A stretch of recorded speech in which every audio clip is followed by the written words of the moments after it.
arrange jiraachuu dhugaatti arrantana baay'ee kan arra jira viidiyoo kana gartee yoo gartee waa dongorallee dhiifama godhaadha namaatu gartee qalbii nama deesse arrantana ani nuti gartee ayyuurraa masuula miti ana kanam tokkotti ayyuurraa masuula miti seedoorraa immoo amasuula miti arrantana dhugaa jirtu immoo ni dubbadha jechuun dhugaa jirtu ni dubbadha wanni feetaa dhuftu malee jechuudha hundaafuu dhiifama assalaamu alaikum warahmatullahi wabarakatuh harratu fiyaa subira hundi keessan bakka jirtanitti nageenya rabbii isin beer hajiraatu arrabaayyin are dhiifama yoon gartee kaniin viidiyoo kana keessatti kaniin dongorutee immoo dhiifama na godhaadha yeroo garii gartee namaaf yaaduunis gara hammeenyatti deemtee jechuu gargaru akka gartee namni tokko hubatutti jechuu jalqaba irratti viidiyoo laayik share godhaa namoonni gartee yaa subira subscribe godhaatii maalitaadha hogguuta akka aaraa hogguuta akka hoflaa waa dubachuunis barnoo jiru beektaa maaliif aarreetii illee gartee bakka dheenuu qabnu hoflumoo iyya jidduudhaan gartee hoflumoo irra wayyaa beektaa namatu baay'ee nama naarse dhugatti garuu waan nama hunda irra laalan waan nama hunda irra laalan arrantana viidiyoo kana edit illee godhu akkamatti isin biraan gaha waan garaana uummata garaana dhiisifannaatama ayyuun baddee mi habaddu ayyuurraa gartee masuula miti ayyuurraa ani masuula miti jechuudha yoo isin gartee bultii isidha gartee naaf taateettee itti galtee mire yoo gartee naaf taateettee akkuma itti galteetti yoo gartee hin qabanne an gartee irraa masuula miti tokkoffaadha seedoo immoo ani irraa masuula miti kanarratti firii waan hin gartee isin beekuu qabdan irraa isin himaa jechuudha tokkoffaarratti seedoo gartee gaafa inni gartee waan kanatti seenu dubbisanatti seenu hordoftoonni kiyya gartee kan gartee dhugaana jaallatan kan gartee waa'een hangadhees hunda gartee hubattanii beektan ni beektan jechuudha. Ani seedoodhaan aboo seedoo niin fuudha jee wixi jee aboo namichana wanni ati gartee dhufteef wanni gartee ati hara biyya tanaa dhufteef fuudhaa fi miti ilmaan achii qabdaa jaartii qabdaa waan dhufteef xumuriin jeen jalqabame mee waan dhufteef jalqaba xumuriiti achi booda waa'ee gartee fuudhaaf illee itti seentaa dhaabbadhuun jeen miyyoota nagartee irra dhaabbadhuun jeen adabadhu taa'e. abadan aboo gattaa'e ani gorseetin hanga tokkoon gartee isiniif ol baase malee isiniif ol hin baasneen aboo seedoo gattaa'e abadan keessa dabree maal hin jedhan seedoodhaan gartee aboo miyyoota nagartee mala baasnee akkuma dhufte kanatti gartee nama bira sirraa maxxansinee hambisina yookaan gartee anatti akka maxxansuu godheetiif irraa irratti hin maxxansiti ana kan godhuun godhaan jeen keessa dabre jechuudha. Namni gartee viidiyoo yaaltanii beektan jechuudha kan quba qabdan jechuudha.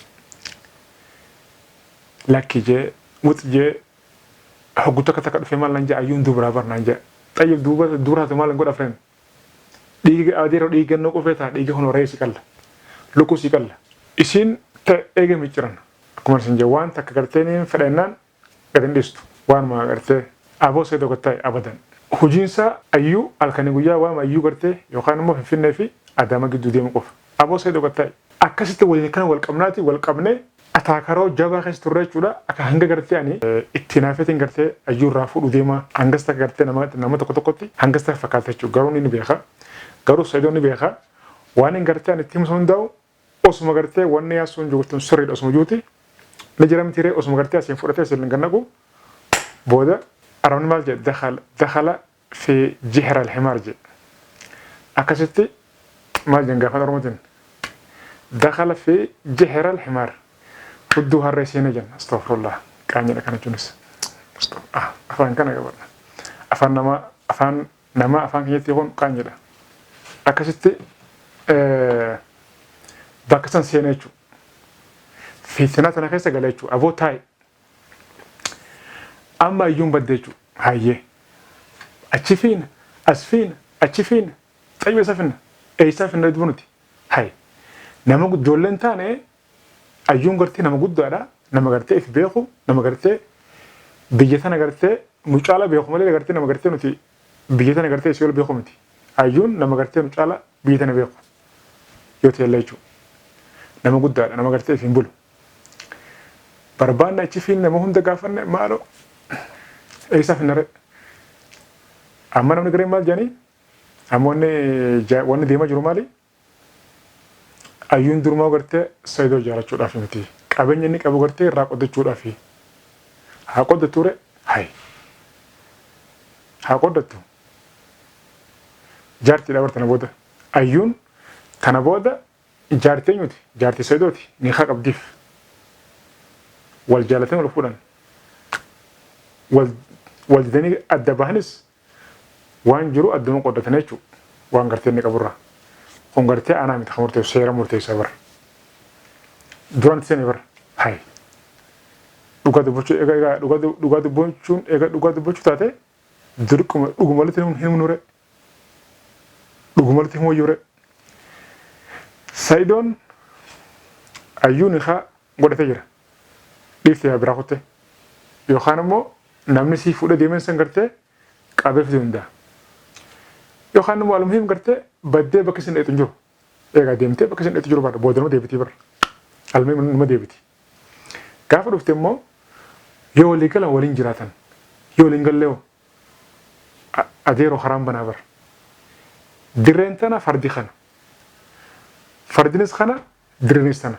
Irra golofsiisuudhaafoo kunoo dandeenyaan kanoo irra golofsiisuudha dirreerra jechuudha. Wajjin dandahanii wal dandanii wajjin deeman. Wajjin deemanti Allaaf talee kabbaate abootis akkasii deemu jechuudha. Garuu an asirratti dhaamsiniin qabu. Dhaamsiniin garteen asirra qabu Saidoodhaa fi hordoftoota keenyaaf illee jechuudha. Akkuma isin jee viidiyoo gartee kaleessa fakkeenyaaf suma jaadhatti gartee namoonni baay'een gartee waa himaa jechuudha. Asirraa waatti hima. Ayyuun bara kana qabeenya isii qodachuudhaa fi qabeenya gartee Saidoodhaa qotachuu fi qabeenya keessan gartee qodachuudhaa fi heerumte jenna. Namni waan fedhe haasawa. Wanni gartee namni haasawu hundinuu dhugaallee miti. Dhugaan ammoo abbaa bira jira jechuudha. Dhugaa abbuma beekata. Ammallee ayyuun akkanaan deemtee naftu dhuftii mire yoo wajjin jira yoo wajjin jira nama addaan bahuun beekamaadha. Hoggaan addaan baanoo ni haa qabdii fi bara ni haadhaan adda baanii mire waan gartee Saidoon qaburraa dirqama adda qoltanii jechuudha. Waan maqaa Saidootiin jiru fakkeenyaaf akka seerra jirutti manni kun yoo gartee maqaa Saidootiin jiraate wal qixatti mana kana adda fudhatan isiif ayyuun. Yoo Sumayyaanis jaartii lama tokkoffaadha mire qabeenya adda fudhamaa jechuudha. Kun waan gartee afaan qabna deeroo. Kun gartee ani jalqabas aboo Saidoo gattaa'e jeetiin itti himee jira. Namoonni gartee siituu gartee mantana Saidoo gartee sii dirqeen itti fuusisee sii fuudhacheen duubaawwanni godhe ani akkana jenneen. Ani jalqaba dhiisi jee dadhabnaanin aboogaa eegatti seentee foolas fuudhii jeen firraa maal godhare egaa fuudhii malee maal jarre dhumarratti jechuudha. Eeganni irraa taa'u jide boodaan fuudhii jeen malee ani jalqaba nama gartee isaa wajjin ataakaroo jaba godhe jechuudha. Akka inni fuune jee. Amma ayyuun dhuftee yoo gartee an Saidoo hin fedhu bakka arrabooda an Saidoo hin fedhu jettee kan dirqetti didutee halkan tokkollee ta'u lamallee ta'u torbaanillee ta'u wajjin haa galanii dhiigi gartee Saidoon ganna qofsan haa irraa ganna qodhu rakkoon qabu. Achi booda dhiifama qabeenya gartee silaayyuun gartee qodachuu barbaadii jensanimi qodachuun siidha hafan qabu jechuu dirqama. Tana gartee wuxi jettee achi wuxi jettus kana gartee seera murteessaa bara. Seerri jaartii takka gartee hiinaan qabeenya waan qabdurraa kan nuuf dirqama. Feetola kan tokko wajjin bulee ni kuma kee qabaanna kalas dhumattee bara. Amma hordoftoonni kubbaa miilaa kun maali? Beekamoon irra baay'een isaanii qabeenya isaanii gartee maqaa isaaniitiin hin godhan jechuudha.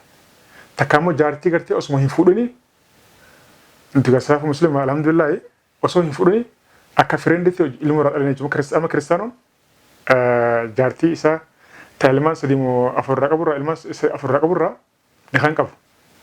Akkuma firenditti irraa horaa jiraachuu.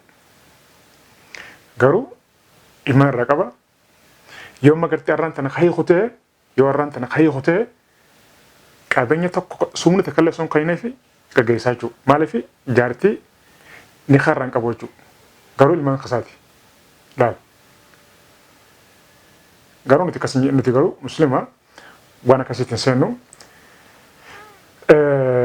Saidoon gartee ni haa godhateetuma gartee ni haa silaa godhatee jira mire guyyaa isin gartee lakkeen isin fedhu adeeroo ati rakkina qabdaa jetteen irraa gabbaate qabeenya inni qaburraa qaxxa adda fudhachuu waan hafan qabna jechuudha.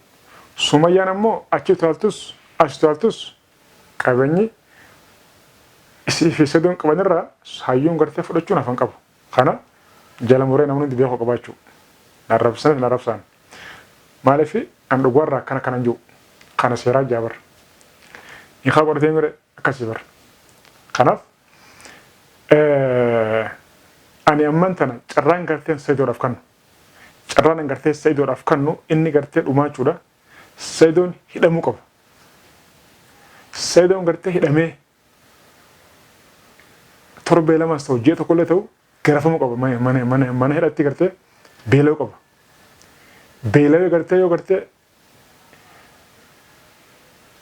fuulli addaatee gartee sammuun isaa gartee hoggasan if duba deebitee waa hubattee jechuudha. Yoo akkas ta'e malee Sa'idoon inuma sirraa'u Sa'idoon yoo akkas ta'e malee.